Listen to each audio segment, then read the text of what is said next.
নমস্কাৰ কি খবৰ সকলোৰে আশা কৰো সকলোৰে খবৰ ভাল আজি আপোনালোকক দেখাম অৰ্কিড পাৰ্কতে থকা বাহৰ উদ্যানখন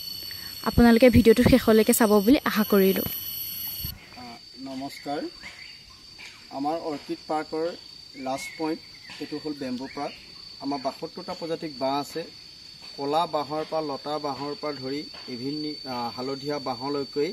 আপোনালোকে আহক এই বাহৰ উদ্যানৰ লগতে আমাৰ বিভিন্ন সামগ্ৰী বস্তু আপোনালোকে দেখিবলৈ পাব ৰজাৰ দিনৰ সামগ্ৰী সকলো বস্তু আপোনালোকৰ ইয়াতে সংৰক্ষণ কৰা হৈছে ৰখা হৈছে আপোনালোকে চাবৰ কাৰণে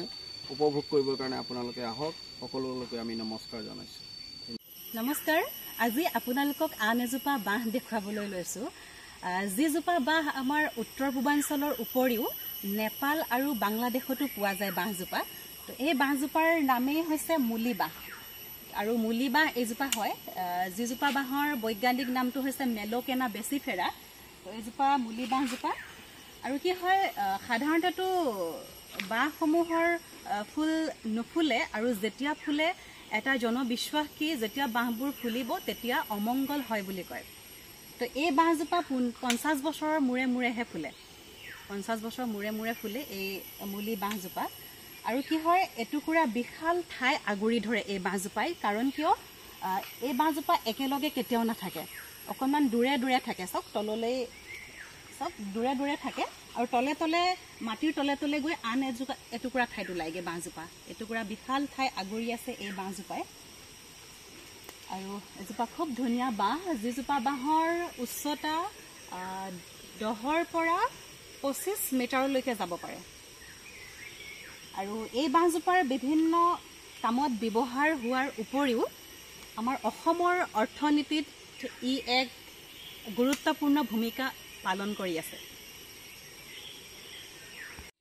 72বিধ বাহৰ ভিতৰত আজি আপোনালোকক মুলি বাহৰ বিষয়ে অলপমান জনোৱা হ'ল যদি আপোনালোকে প্ৰতিজোপা বাহৰ বিষয়ে জানিব বিচাৰে মোক আপোনালোকে কমেন্ট কৰিব আপোনালোকৰ কমেন্টৰ ওপৰত ভিত্তি কৰি মই ভিডিও প্ৰস্তুত কৰিম আৰু এটা কথা আপোনালোকে মন কৰিছেনে বাহৰ উদ্যানখন চকচোন কিমান তেওঁলোকে পৰিপাটিকে ৰাখিছে বাহৰ গুৰিতহে আপোনালোকে পাত দেখিব পাব আৰু ইয়াৰ পৰিৱেশটো চকচোন কিমান ধুনীয়া এটা চাংঘৰ সাইডত আপোনালোকে এটা জুৰি দেখিব পাহাৰ কিমান ধুনীয়া এটা পৰিৱেশ ইয়ালে আহিলে আপোনালোকে বহুতখিনি উপভোগ কৰিব পাৰিব অকল বেম্বো গাৰ্ডেনখনে নহয় অৰ্কিড পাৰ্কত বহুত চাবলগীয়া বস্তু আছে আপোনালোকে আহক অতি সোনকালে আৰু প্ৰতিটো বস্তু আপোনালোকে উপভোগ কৰক ইয়াৰ আশা কৰো ভিডিওটো চাই আপোনালোকে ভাল পালে যদি ভিডিওটো আপোনালোকে ভাল পাইছে please like comment share and subscribe এটা কৰিবলৈ নাপাহৰিব আজিলৈ আহিছো আকৌ লগ পোৱা আশাৰে আহিছো ধন্যবাদ